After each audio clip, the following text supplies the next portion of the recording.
Welcome back students, आप सभी का स्वागत है ट्रेंड्स एजुकेशन के चैनल पे। तो हम जो है आज आगे की बात करेंगे। हमने ऑलरेडी देख रखा है माइक्रो इकोनॉमी का इंट्रोडक्शन, मीनिंग, डेफिनेशंस और सम इम्पॉर्टेंट पॉइंट्स जो स्कोप ऑफ इकोनॉमिक दिया गया था। तो आगे की बात करते हैं। अब देखते हैं इस वीडियो में फीचर्स ऑफ माइक्रो इकोनॉमिक के बारे में क्या क्या दिया गया है माइक्रो इकोनॉमिक के अंदर, और उसके बाद इंपॉर्टेंस के बारे में भी डिस्कस कर लेंगे इसी वीडियो में। तो आप लोग बने रहिए इस वीडियो के साथ। तो चलिए स्टार्ट करते हैं क्या दिया गया है फीचर्स ऑफ माइक्रो इकोनॉमिक। जो आपके सामने पहला पॉइंट आता है वो आता है स्टडी ऑफ इंडिविजुअल यूनिट। तो माइक्रो इकोनॉमिक खुद बोलता है कि मैं छोटे छोटे पार्ट में डिवाइडेड हूँ, मैं छोटे छोटे पार्ट को कंसीडर करता हूँ। तो नॉर्मली ये पहला फीचर्स में आएगा ही आएगा कि स्टडी ऑफ इंडिविजुअल यूनिट, यानी कि हर इंडिविजुअल्स के ऊपर ये काम करता है, चाहे वो इंडिविजुअल फर्म हो, बिजनेस हो, या इंडिविजुअल प्राइस हो, यानी कि पर कमोडिटी का प्राइस हो, या इंडिविजुअल हाउस होल्ड हो। तो सारे के सारे जो भी बिहेवियर होगा इसका माइक्रो इकोनॉमिक का, वो किस पे होगा? इंडिविजुअल इकोनॉमिक यूनिट्स के ऊपर होने वाला है। नेक्स्ट है प्राइसिंग थ्योरी। अब प्राइस थ्योरी का मतलब माइक्रो इकोनॉमिक में जो भी प्राइस थ्योरी है, जितना भी प्रोडक्शन हो रहा है, अब जितने भी फैक्टर ऑफ प्रोडक्शन है यहाँ पे क्या कहलाएगा? वो प्राइसिंग थ्योरी के हिसाब से फैक्टर ऑफ प्रोडक्शन के ऊपर जो इंटरेस्ट मिल रहा है, रेंट मिल रहा है, प्रॉफिट मिल रहा है, या फिर वहाँ पे वेजेस वगैरह मिल रहा है। ठीक है, फैक्टर ऑफ प्रोडक्शन मतलब हमने लास्ट वीडियो में डिस्कस किया था कि फैक्टर ऑफ प्रोडक्शन क्या होता है, लैंड, लेबर, कैपिटल और एंटरप्रेन्योर। अब उस हिसाब से हमने ये भी डिस्कस किया था लास्ट वीडियो में कि फैक्टर ऑफ प्रोडक्शन में लैंड है तो रेंट मिलेगा, कैपिटल है तो इंटरेस्ट मिलेगा, एंटरप्रेन्योर है तो प्रॉफिट मिलेगा, और लेबर है तो वेजेस मिलेगा। वैसे ही यहाँ पे प्राइस थ्योरी मतलब फैक्टर ऑफ प्रोडक्शन के ऊपर डिपेंड है कि पर्टिकुलर हर इंडिविजुअल्स को उसके हिसाब से प्राइस मिले, या कमोडिटी हो तो गुड्स एंड सर्विसेज का जो प्राइस डिसाइड किया जाता है। नेक्स्ट बात करते हैं पार्शियल इक्विलिब्रियम। अब पार्शियल इक्विलिब्रियम का मतलब होता है कि जो भी दो फैक्टर है, चाहे वो जितने भी फैक्टर्स दिए गए सब में क्या होना चाहिए? इक्विलिब्रियम होना चाहिए, इक्वल होना चाहिए, कोई भी ऊपर नीचे नहीं होना चाहिए। तो जो भी यहाँ पे एनालाइज किया जा रहा है, जो भी पोजीशंस हो गए, चाहे वो इंडिविजुअल कंज्यूमर का हो, इंडिविजुअल फर्म का हो, इंडिविजुअल इंडस्ट्रीज का हो, तो यहाँ पे सभी का क्या होना चाहिए? एक इक्विलिब्रियम होना चाहिए, एक समान होना चाहिए, किसी भी तरह का ऊपर नीचे नहीं होना चाहिए। तब जाकर माना जाएगा यहाँ पे जो है इकोनॉमिक ग्रोथ हो रहा है माइक्रो इकोनॉमिक के अंदर। नेक्स्ट बात करते हैं बेस ऑन सर्टेन अजम्पशन। अब सर्टेन अजम्पशन मतलब इकोनॉमिक चल रहा है, इकोनॉमिक के अंदर हमेशा ही अजम्पशन ही लिया जाता है। यहाँ पे फुल कॉन्फिडेंस से कोई नहीं बोल सकता है कि जो भी काम हो रहा है एकदम सटीक हो रहा है, सही हो रहा है। हमेशा अजम्पशन पे ही चलते रहता है। ठीक है, उसको हम क्या बोलेंगे? लेजियर फेयर पॉलिसी बोलेंगे। तो अदर थिंग रिमेन कांस्टेंट, इसका मतलब है कि जो भी है अदर थिंग हमेशा ये मान के चलते हैं कि इक्वल चल रहा है, कांस्टेंट चल रहा है, कोई भी तरीके का कोई मिस्टेक नहीं है, यानी कि परफेक्ट कंपटीशन है। उसको हम बोलेंगे लेजियर फेयर पॉलिसीज। ठीक है, तो हमेशा जो इकोनॉमिक होता है वो अजम्पशन पे ही चलता है। नेक्स्ट है स्लाइसिंग मेथड। अब स्लाइसिंग मेथड क्या है?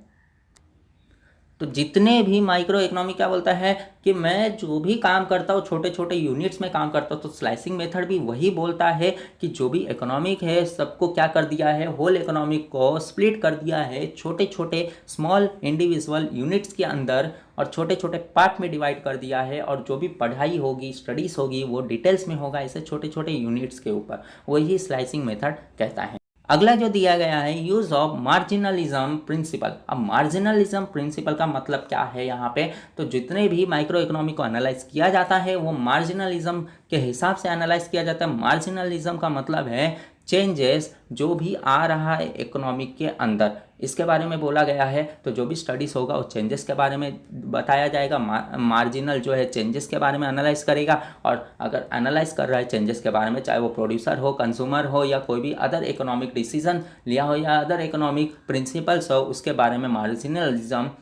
मार्जिनल काम करता है और वही बताता है मार्जिनलिज्म प्रिंसिपल्स। ठीक है, तो अगला बात करते हैं हम एनालाइज ऑफ मार्केट स्ट्रक्चर। अब मार्केट स्ट्रक्चर मतलब मार्केट कैसा है? जो भी जगह पे आप जा रहे हो, जैसा भी कंट्री होगा, जैसा भी स्टेट होगा, उसके हिसाब से कैसा मार्केट होगा। मार्केट मोनोपोली में चल रहा है, मार्केट परफेक्ट कंपटीशन में चल रहा है, मार्केट जो है मोनोपोलिस्ट कंपटीशन में चल रहा है, या फिर ओलिगोपोली में चल रहा है। तो मार्केट एनालाइज करना भी बहुत इंपॉर्टेंट है ताकि आपका इकोनॉमिक एनालिसिस हो सके।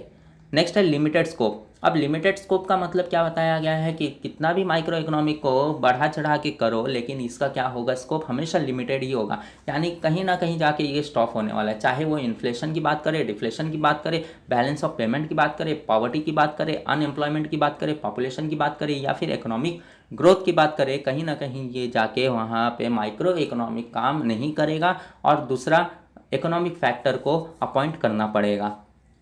तो ये हो गए फीचर्स की बातें। अब हम इंपॉर्टेंस की बात कर लेते हैं। इंपॉर्टेंस में क्या क्या दिया गया है। पहला दिया है प्राइस डिटर्मिनेशन। अब प्राइस डिटर्मिनेशंस का मतलब क्या दिया गया है कि जो भी फैक्टर ऑफ प्रोडक्शन या जो जैसा भी प्रोडक्शन करना है उसके लिए जो प्राइसिंग थ्योरी है बहुत इंपॉर्टेंट है। जो भी हमने प्राइसिंग थ्योरी में पढ़ा वही प्राइस डिटर्मिनेशन में आएगा। नेक्स्ट बात करते हैं फ्री मार्केट इकोनॉमिक। अब फ्री मार्केट इकोनॉमिक का मतलब यहाँ पे सारे लोगों को ये बता देना चाहिए कि आप अपने हिसाब से मार्केट के अंदर प्रोडक्ट ला सकते हो, अपने हिसाब से प्राइस डिसाइड कर सकते हो, क्या कंज्यूमर को चाहिए उसके बारे में आप डिसाइड कर सकते हो। यानी कि what to produce, how much to produce, how to produce, ये सब आप डिसाइड कर सकते हो इंडिविजुअल लेवल पे। गवर्नमेंट यहाँ पे इंटरफेंस नहीं करेगी, इंटरवेंशंस नहीं करेगी। यहाँ पे पूरी फ्रीडम दी गई है, उसी को हम बोलते हैं फ्री मार्केट इकोनॉमिक। नेक्स्ट है फॉरेन ट्रेड। फॉरेन ट्रेड के अंदर क्या दिया गया है। अब फॉरेन ट्रेड मतलब सिंपल सी बात है, आप नाम सुनकर समझ गए होंगे कि जो भी प्रोड्यूस हो रहा है, जो भी गेन हो रहा है, वो भी इंटरनेशनल ट्रेड हो रहा है। इंटरनेशनल लेवल पे जो ट्रेड होकर दो कंट्री के बीच में एक्सचेंज हो रहा है। जब ट्रेड होगा तो उसके वजह से करेंसी का भी एक्सचेंज होगा, और जब करेंसी का एक्सचेंज होगा तो इससे क्या होगा, इकोनॉमिक ग्रोथ बूस्ट होगा। तो ठीक है, तो वो जो है इंटरनेशनल ट्रेड पे जो रिस्ट्रिक्शंस वगैरह उसको डिटरमाइन करके ही इकोनॉमिक ट्रेड को बढ़ाया जाएगा और फॉरेन ट्रेड को यहाँ पे किया जाएगा बिटवीन द कंट्रीज।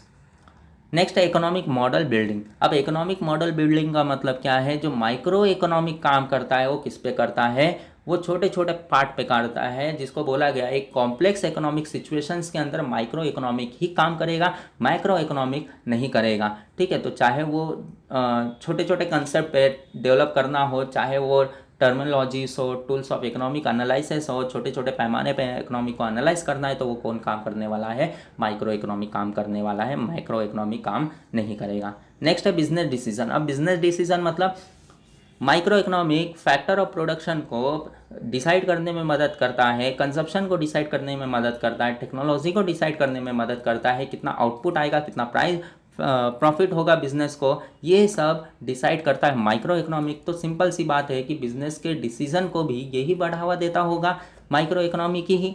तो वही बोला गया बिजनेस के डिसीजंस को भी सही मायने पे सही डिसीजन रहे उसको भी बढ़ावा देने का काम करता है माइक्रो इकोनॉमिक। नेक्स्ट है यूज़फुल टू गवर्नमेंट। क्यों यूज़फुल टू गवर्नमेंट, क्योंकि गवर्नमेंट जो है सोसाइटीज़ के अंदर सही तरीके से अपने सारे पॉलिसीज़ को इम्प्लीमेंट कर सके, तो माइक्रो इकोनॉमिक का सहारा ले लिया जाता है। चाहे वो इकोनॉमिक पॉलिसी हो टैक्सेशन से रिलेटेड, पब्लिक एक्सपेंडिचर से रिलेटेड, या प्राइस पॉलिसी से रिलेटेड, तो गवर्नमेंट को बहुत बेनिफिट मिलता है इस माइक्रो इकोनॉमिक के वजह से सही डिसीजन लेने में और पॉलिसीज़ को इम्प्लीमेंट करने में। नेक्स्ट है बेसिस ऑफ वेलफेयर इकोनॉमिक। अब वेलफेयर इकोनॉमिक का मतलब कि जो भी डिसाइड किया गया है इकोनॉमी के अंदर, अब गवर्नमेंट क्या किया है उसके हिसाब से जो भी डिसीजंस लिया है, या जो बिजनेस है उसने जो डिसीजंस लिया है वो किस हिसाब से लिया होगा, सोसाइटीज़ के हिसाब से लिया होगा, सोसाइटी के वेलफेयर के हिसाब से लिया होगा, और जो भी अवेलेबल रिसोर्सेज है मार्केट के अंदर या फिर जो कंट्री के अंदर उसको सही से इम्प्लीमेंट करे, यानी कि ऑप्टिमम यूटिलाइजेशंस करे रिसोर्सेज का, तब जाकर कहीं ना कहीं कंट्री का जो रिसोर्सेज होगा सही मायने में डेवलप कहलाएगा। ठीक है, तो ये इंपॉर्टेंट था इसके अंदर। तो हमारा यहाँ पे जो फीचर्स और इम्पॉर्टेंट ख़त्म होता है, समाप्त होता है इस वीडियो के साथ। तो आप जो है इसे अच्छे से पढ़िए, बहुत इंपॉर्टेंट है features and importance of economic. अगर कोई आपको डाउट होगा तो हमारे टेलीग्राम ग्रुप को भी ज्वाइन आप कर सकते हो, वहाँ पे आप अपने क्वेरीज को रेस कर सकते हो, हम उसका आंसर देने की ट्राई करते रहेंगे। तो आप जो है हम मिलते हैं नेक्स्ट वीडियो में। इस वीडियो में बस इतना ही, तब तक के लिए टेक केयर एंड धन्यवाद।